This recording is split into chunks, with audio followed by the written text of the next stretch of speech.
Hello again, historians. Welcome back.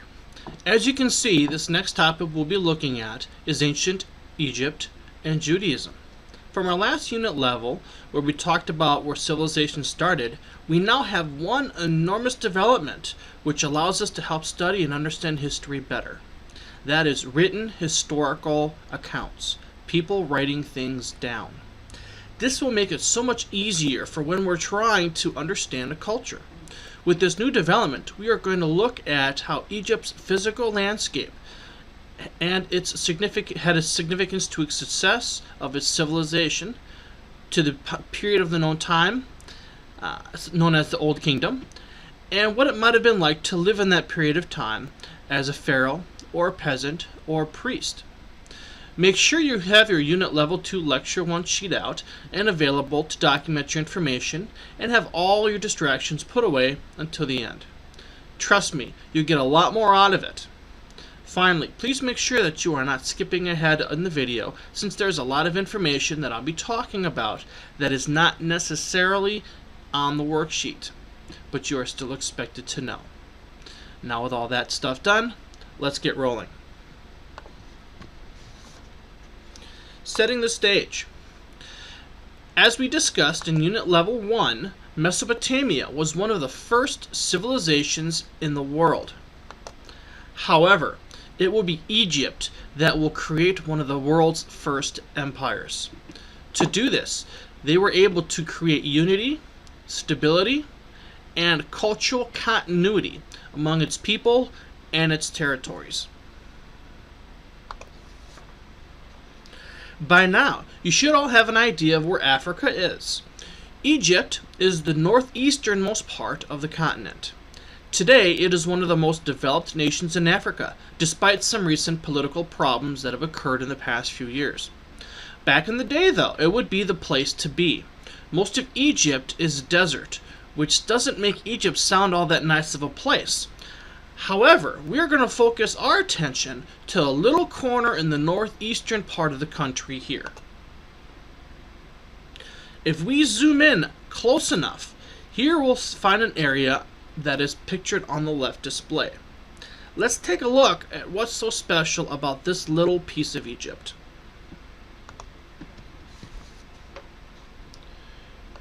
If you look closely at the inlay image on the last slide, you might have noticed something that kind of splits the picture in half. That blue was the Nile River. Let's take another quick look at it.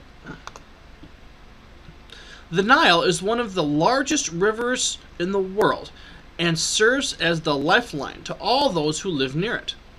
As we learned in Unit Level 1, civilizations would typically set up a home near a fresh water supply to help with the transportation of water, irrigation for food, and fishing.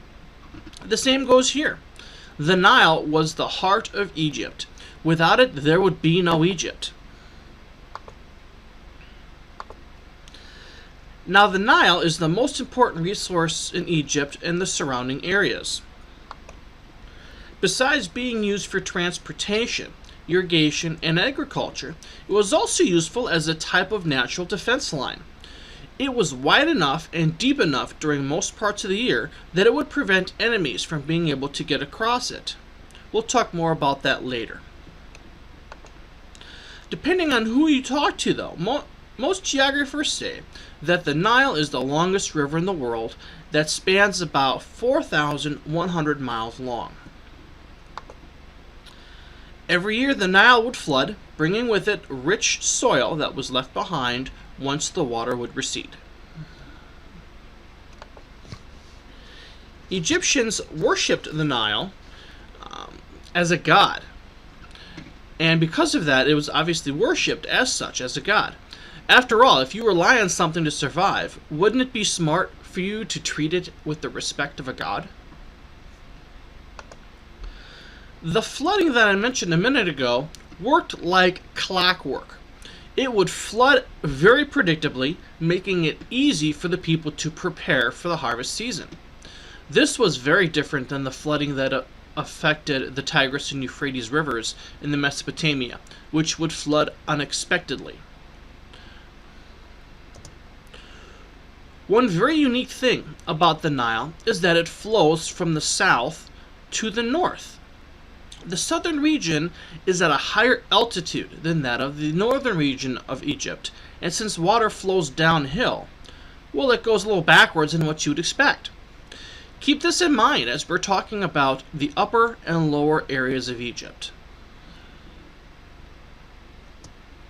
The last important thing to realize is that when you get away from the Nile Valley, the surrounding area is parched desert.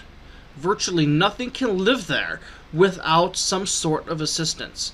No water, no vegetation, no animal life. Virtually inhospitable. So let's see visually how important this river is.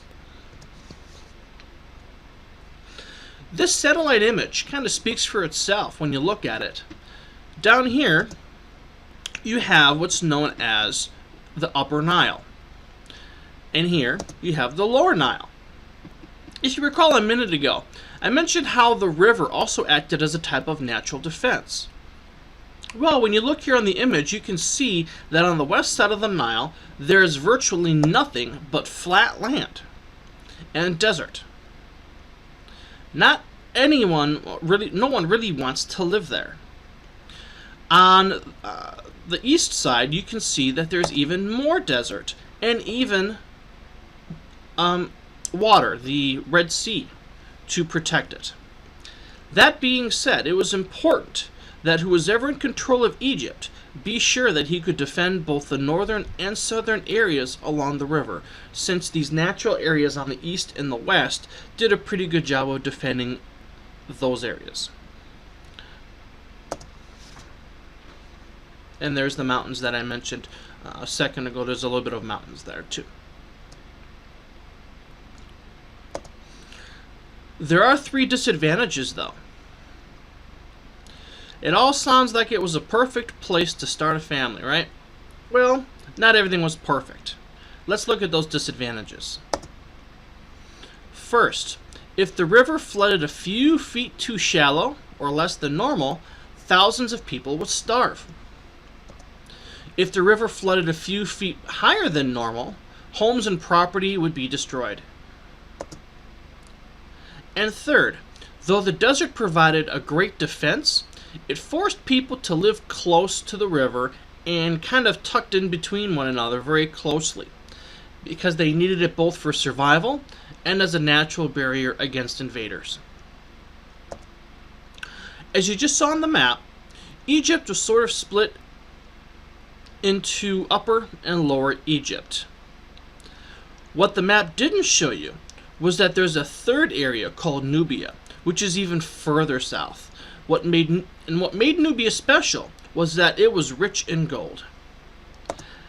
As you'll see here, that eventually a king would take over Nubia in the southern part of Egypt and be in control of all things in all populated regions of Egypt, creating the world's first empire.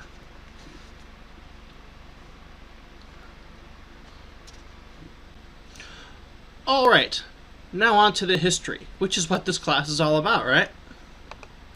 Back in the day, around 3000 BC, there was a king named Narmer who was able to unite both Upper and Lower Egypts into one larger empire. The Narmer palette, which is simply a stone that was found with writing on it, depicts with hieroglyphics how Narmer was able to unify Egypt. Here's the picture of what this palette looked like. Now, some of you might be even wondering, or might have even heard of this guy Narmer before. He was sometimes called the Scorpion King. Historians, though, are unsure if he truly was the Scorpion King or if Narmer had come right after him. Narmer is credited by most to have created Egypt's first dynasty. He would be where the several next generations of leaders would start. In the end, Egypt would see 31 different dynasties spanning over 2,600 years. By today's standards, that is an amazing feat to have an empire last that long, despite the number of families that ended up ruling it.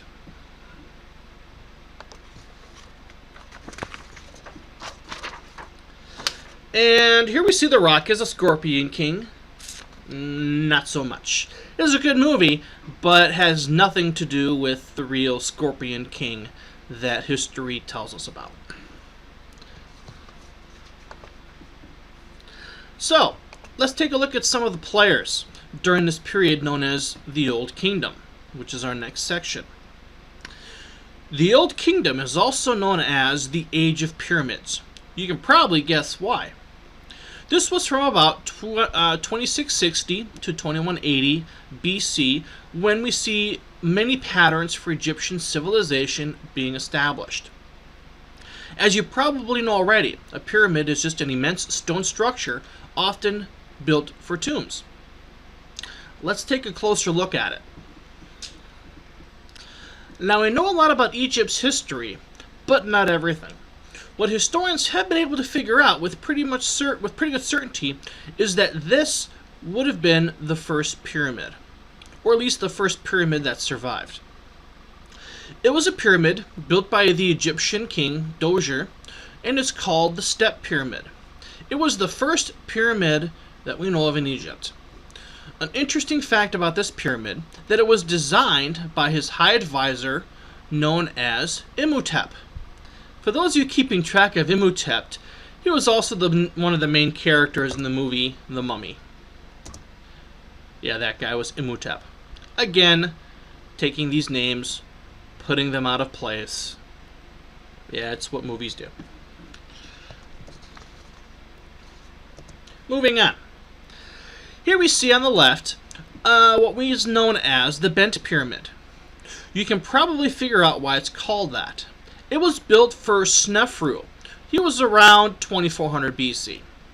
Snefru also built the Red Pyramid, which we see on the right. Before these, Snefru had actually built another period known as the Medium Pyramid, which took more of a square shape from top to bottom. It is unknown if these pyramids would have been used as the tomb for Snefru, since his body has never been found within any of these three pyramids, or actually has never been found at all. So they don't actually know if the purpose of these pyramids was for ceremonial, to act as a tomb, or what they were for.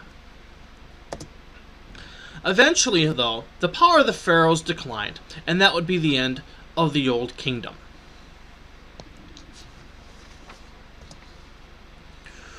We can't forget, though, the massive Khufu Pyramid, which was one of the first great pyramids of Giza.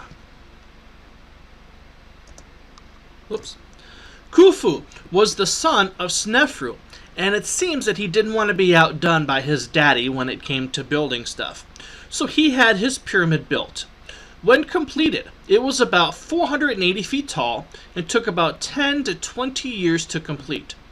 There is an estimated 2.3 million blocks, each weighing as much as 80 tons, depending on the size of the stone and where the stone was placed. That's up to 160,000 pounds of stone each. That's a lot of weight.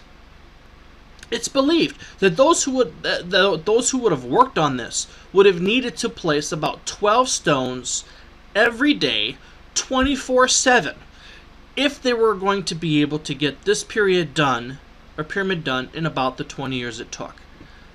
That's a lot of workers. That's a lot of work. If you're not impressed yet, think of it this way. This was built around 2540 BC. It was the largest man-made structure in the world until for 1300 years. That means it was the tallest man-made structure until the year 1300 AD. Okay, I think that's pretty impressive when you think that they did this without having any cranes, machinery, any type of heavy tools like that. They did all of this by hand with manual labor. I think that's pretty impressive for this thing to have been considered the largest man-made item for that long. In the foreground here, we also see the Sphinx, which is believed to be guarding the pyramid. Evidence suggests that it was actually built by Khufu's son, Khufra, after his death. After Khufu's death. Yes, this is Khufu's pyramid. No, there isn't a transformer in it. Sorry, folks. So, why do we care so much about the pyramids? Well, because they remain a mystery to most people. And people love a mystery.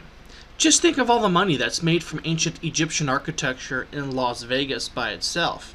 Here we see kind of an image of that with the Sphinx in the front and Khufu's pyramid in the back as the Luxor Hotel in Las Vegas. So far, we've covered Egypt's geography, the pyramids, and a little bit about some of the people who built the pyramids. And now we're going to go on to Egyptian culture. Those that ruled Egypt were called pharaohs, and these pharaohs ruled absolutely. The pharaoh stood at the center of Egyptian culture, government, and religion. These people were gods. When you have a person who is in total control of the government and his rule is based upon religious authority, we call that a theocracy.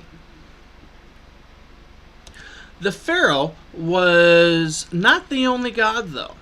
No, he was one of a great many gods. When you have a religion of multiple gods, that is known as polytheism or polytheistic. Poly is the prefix meaning many, and theistic or theism means the belief in a deity or some god.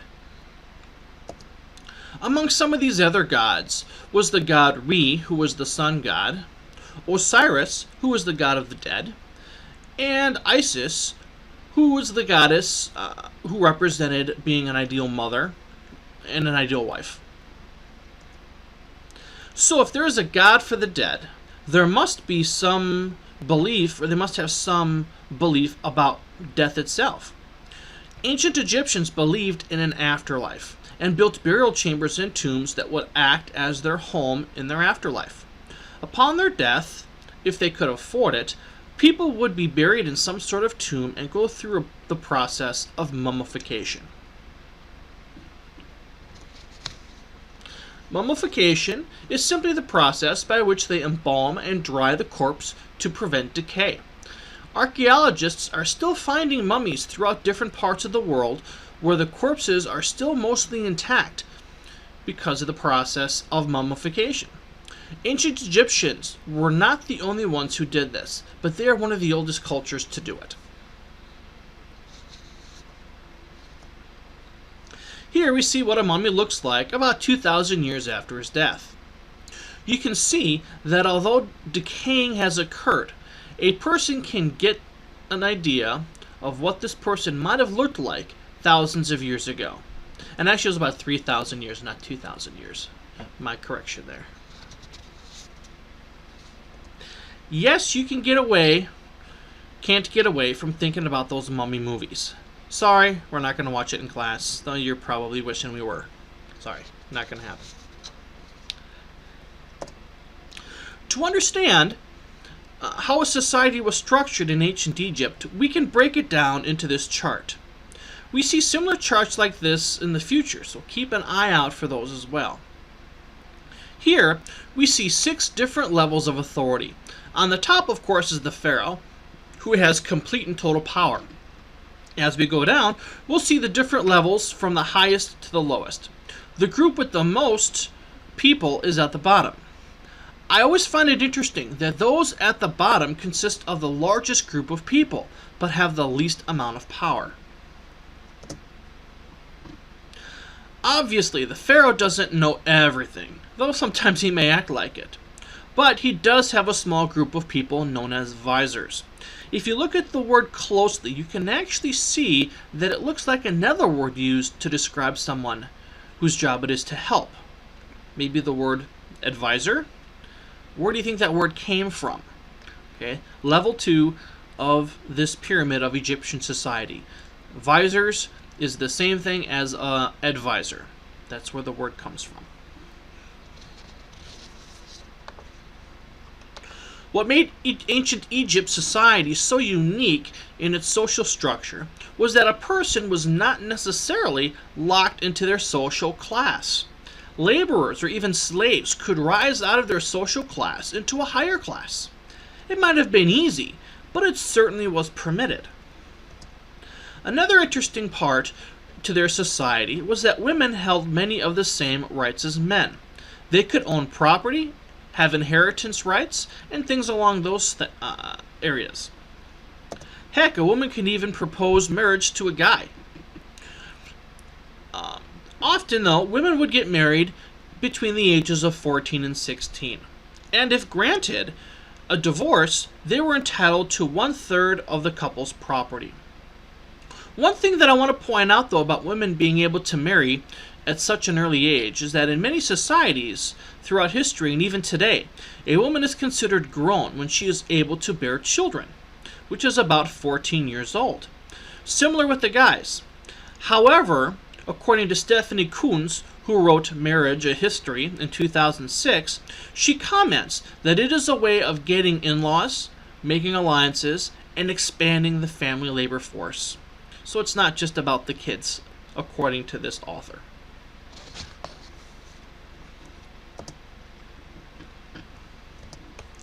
On to another topic.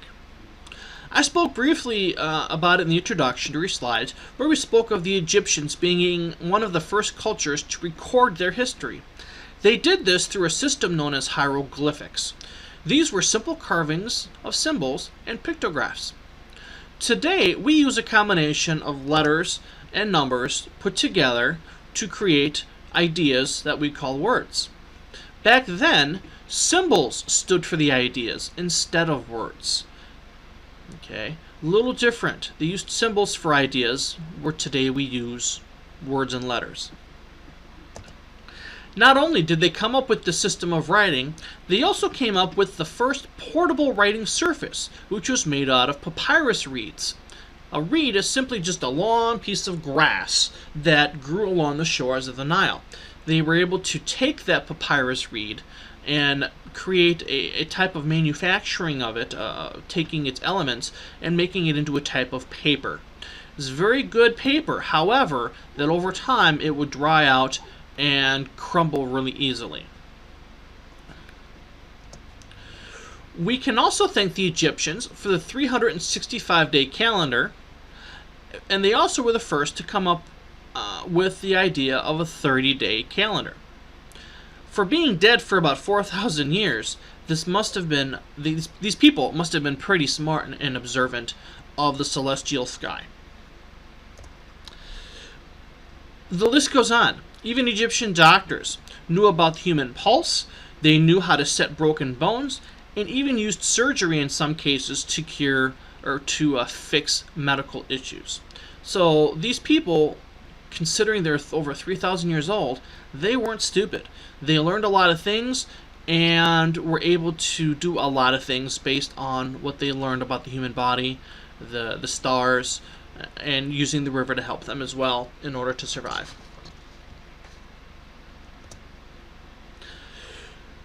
The takeaway here is that the Egyptians had accomplished something that no one ever had done up until that time.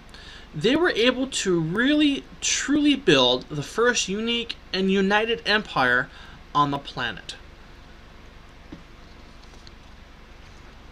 So this ends our lecture today, and I hope you enjoyed it.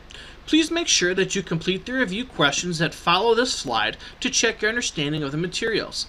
If you have any questions about what was covered during this presentation, please feel free to let me know or check out any of the other resources that can be found on the SLC site. Looking ahead to our next lecture, we'll be discussing the New Kingdom, which include names like King Tut, Hutepchup, and my favorite, Ramses II. Until then, have a great day, and remember to stay awesome. See you later.